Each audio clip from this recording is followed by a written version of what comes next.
PR পদ্ধতির নামে নির্বাচন ভণ্ডুলের ষড়যন্ত্র চলছে, মন্তব্য আমানের। আন্দোলনরত শিক্ষকরা নব উদ্যমে শ্রেণীকক্ষে ফিরবেন, আশা প্রধান উপদেষ্টার। এনসিপির জন্য সব দলের নিবন্ধন আটকে রেখেছে ইসি। সালমান শাহ হত্যা মামলা আসামির তালিকায় সাবেক স্ত্রী ডন সহ 11 জন। ট্রফি ফিরে পেতে নকভিকে ভারতের চিঠি। দর্শক, গ্রামের কাগজের সকালের খবরে আপনাকে স্বাগত। শুনছিলেন প্রধান প্রধান শিরোনাম, এছাড়াও রয়েছে রাশিফল। এবার চলুন যাওয়া যাক মূল আয়োজনে।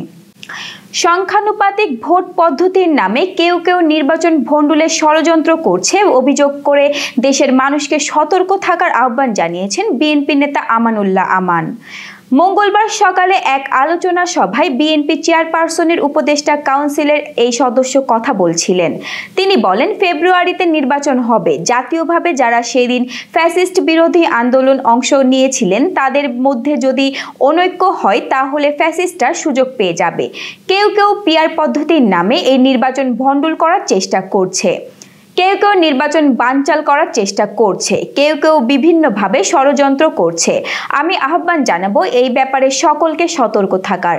ফ্যাসিস্ট বিরোধী আন্দোলনে অংশগ্রহণকারী সকল রাজনৈতিক দলকে ঐক্যবদ্ধভাবে নতুন করে শপথ নিতে হবে যে ফ্যাসিস্ট খুনি শেখ হাসিনা বিচার হতে হবে। সন্ত্রাসী রাজনৈতিক দল আওয়ামী লীগের কার্যক্রম নিষিদ্ধ ঘোষণা করা হয়েছে, সেটাও নিষিদ্ধ রাখতে হবে। আন্দোলনরত বেসরকারি শিক্ষা প্রতিষ্ঠানের এমপিওভুক্ত শিক্ষকরা নব উদ্যমে শ্রেণীকক্ষে ফিরবে বলে আশা প্রকাশ করেছেন প্রধান উপদেষ্টা অধ্যাপক মোহাম্মদ ইউনূস। মঙ্গলবার প্রধান উপদেষ্টার প্রেস উইংয়ের এক বিজ্ঞপ্তিতে এ তথ্য জানানো হয়েছে। চলতি বছরের 1 নভেম্বর থেকে বেসরকারি শিক্ষা প্রতিষ্ঠানের কর্মরত এমপিওভুক্ত শিক্ষক কর্মচারীদের বাড়ি ভাড়া মূল বেতনের 7.5% বৃদ্ধির সিদ্ধান্ত নিয়েছে অন্তর্বর্তীকালীন সরকার। একই সঙ্গে আগামী বছরের জুলাই মাস থেকে বাড়ি ভাড়া আরও 7.5% বৃদ্ধির সিদ্ধান্ত হয়েছে। বেসরকারি শিক্ষা প্রতিষ্ঠানের এমপিওভুক্ত শিক্ষক কর্মচারীদের দাবি নিয়ে গত কয়েকদিন ধারাবাহিকভাবে বিভিন্ন উপদেষ্টার সঙ্গে বৈঠক করেছেন প্রধান উপদেষ্টা অধ্যাপক মোহাম্মদ ইউনূস। তাদের মধ্যে ছিলেন শিক্ষা উপদেষ্টা অধ্যাপক ডক্টর CR আবরার, অর্থ উপদেষ্টা ডক্টর সালেউদ্দিন আহমেদ ও পরিকল্পনা উপদেষ্টা ওয়াহিদুদ্দিন মাহমুদ। প্রধান উপদেষ্টা বলেন, অন্তর্বর্তীকালীন সরকার বেসরকারি প্রতিষ্ঠানের এমপিওভুক্ত শিক্ষক কর্মচারীদের দাবি যৌক্তিক বলে মনে করেন।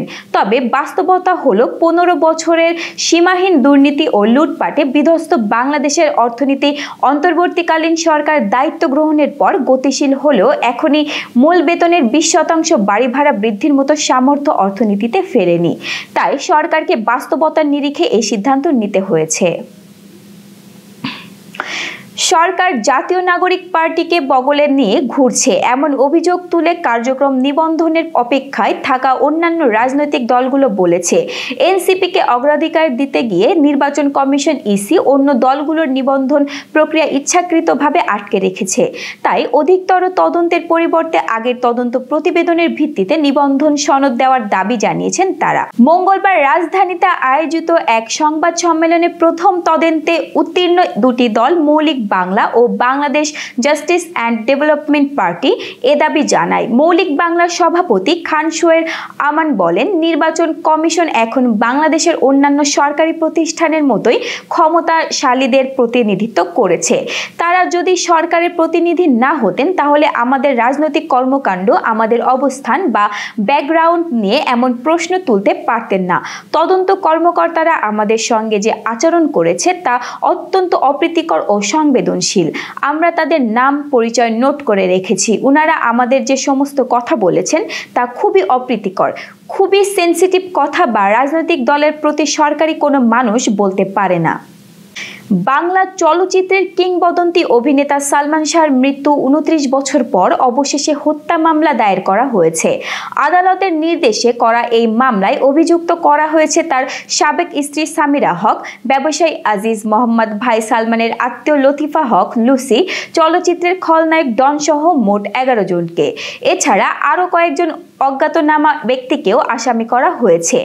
সোমবার দিবাগত রাতে রাজধানীর রমনা থানায় এই মামলা করা হয়েছে। মঙ্গলবার রমনা জোনের সহকারী পুলিশ কমিশনার মোহাম্মদ মাজহারুল ইসলাম মামলার বিষয়টি নিশ্চিত করেছেন। তিনি জানান, এজাহার মামলা হিসেবে নথিভুক্ত হয়েছে। ঘটনাটি তদন্ত করে পরবর্তী আইনগত ব্যবস্থা গ্রহণ করা হবে। অভিনেতা সালমান শাহ হত্যা মামলা পুনরায় তদন্তের নির্দেশ দিয়েছেন আদালত। তার মা নীলা চৌধুরী রিভিশন আবেদন মঞ্জুর করে এই হত্যা মামলা চলবে বলে ঢাকার ষষ্ঠ অতিরিক্ত মহানগর দায়রা জজ জান্নাতুল ফেরদৌস ইবনে হক এ আদেশ দিয়েছেন। 1996 সালের 6 সেপ্টেম্বর ঢাকার ইস্কাটনের নিজ বাসায় ফ্যানের সঙ্গে ঝুলন্ত অবস্থায় সালমান শাহর মরদেহ উদ্ধার করা হয়। ঘটনাটি প্রথমে অপমৃত্যু মামলা হিসেবে তদন্ত করা হলেও প্রায় 3 দশক পর এটি হত্যা মামলার রূপ নিল। পূর্বে পিবিআই তাদের প্রতিবেদনে সালমান শাহ আত্মহত্যা করেছেন বলে মত দেয়, কিন্তু নীলা চৌধুরী সবসময় সেই প্রতিবেদন প্রত্যাখ্যান করে দাবি করে আসছেন, আমার ছেলেকে হত্যা করা হয়েছে। এশিয়ান ক্রিকেট কাউন্সিলের বর্তমানে সভাপতি মহসিন নকভি, তিনি পাকিস্তান সরকারের স্বরাষ্ট্রমন্ত্রীর দায়িত্বে নিয়োজিত। 28 সেপ্টেম্বর এশিয়া কাপ শেষে তার হাত থেকে চ্যাম্পিয়ন হওয়া ভারতীয় ক্রিকেটারদের ট্রফি এবং মেডেল বুঝে নেওয়ার কথা ছিল, কিন্তু ভারতীয় ক্রিকেটাররা পাকিস্তানি বলে এসিসি সভাপতি মহসিন নকভির হাত থেকে ট্রফি এবং মেডেল নেয়নি, যে কারণে বাধ্য হয়ে দীর্ঘ সময় মাঠে দাঁড়িয়ে থেকে এসিসি সভাপতি চ্যাম্পিয়ন ট্রফি এবং মেডেল হোটেলে তার রুমে নিয়ে যান।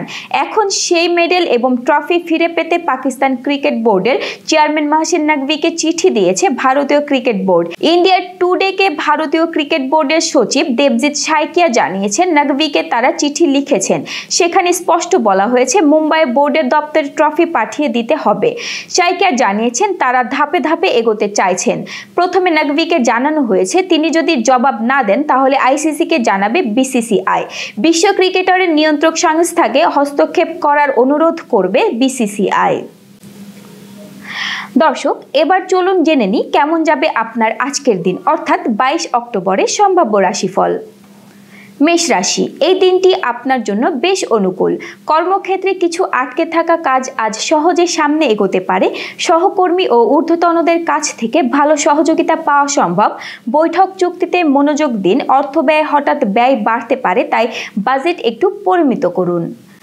বৃষ রাশি, আপনার রাশির ক্ষেত্রে আজ সতর্ক থাকাই ভালো। নতুন উদ্যোগ বা বিনিয়োগ চিন্তা করছেন হলে একটু থেমে থেমেই করা ভালো হবে।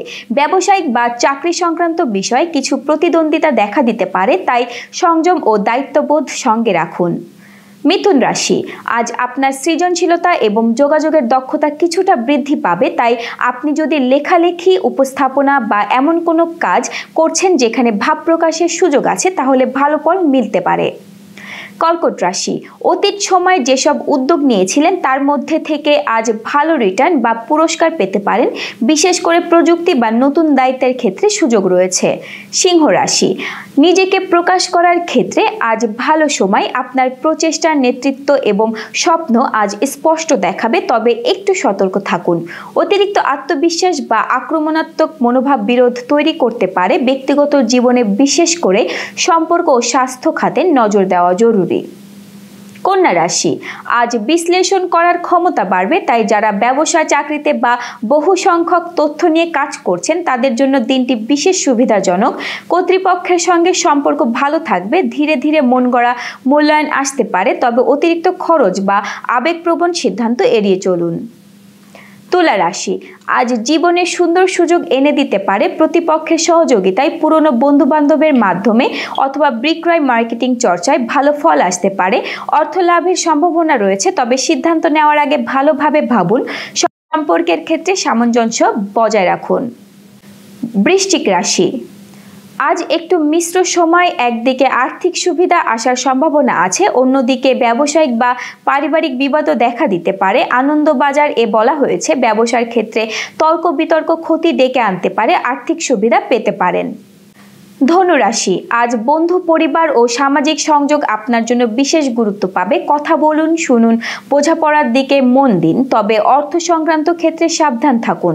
খরচ একটু বেড়ে যেতে পারে। স্বাস্থ্য খাতে একটু সচেতন থাকুন। নিয়ন্ত্রণহীন ব্যয় বা অতিরিক্ত আড্ডায় সমস্যার সম্ভাবনা রয়েছে। মকর রাশি, পুরনো সম্পর্ক বা বন্ধুত্ব পুনর্জীবিত করার সুযোগ রয়েছে। ব্যবসা চাকরিতে স্থিতি বাড়াবে, তবে নতুন উদ্যোগ নেওয়ার আগে ভালোভাবে ভাবুন। দায়িত্ব নিয়ে সামনের দিকে এগোনোর পরিকল্পনা থাকলে আজ সেটি ভালোভাবে শুরু হতে পারে। নিজের মান সম্মান রক্ষায় মন দিন। কুম্ভ রাশি, আজ আপনি অপ্রত্যাশিতভাবে ভালো সুযোগ পেতে পারেন। পরিচিত বন্ধুত্বপূর্ণ যোগাযোগের মাধ্যমে বা সমাজ মাধ্যমে কাজ অনুসন্ধানে মন দিন, তবে সময় সম্পর্কিত সিদ্ধান্তে একটু ধৈর্য দেখানো ভালো। ব্যয় ও সময় ব্যবস্থাপনায় একটু খেয়াল রাখুন। মীন রাশি, আপনার জন্য সামাজিকভাবে মনোযোগ পাওয়া এবং মানুষের সঙ্গে উত্তম সম্পর্ক গড়ার সুযোগ রয়েছে। বন্ধু পরিবারের সঙ্গে সময় কাটানো ভালো হবে, তবে ব্যবসা বা লগ্নিতে আজ একটু সাবধানতা জরুরি। ঝুঁকি নিন, কিন্তু যাচাই বাছাই ছাড়া নয়।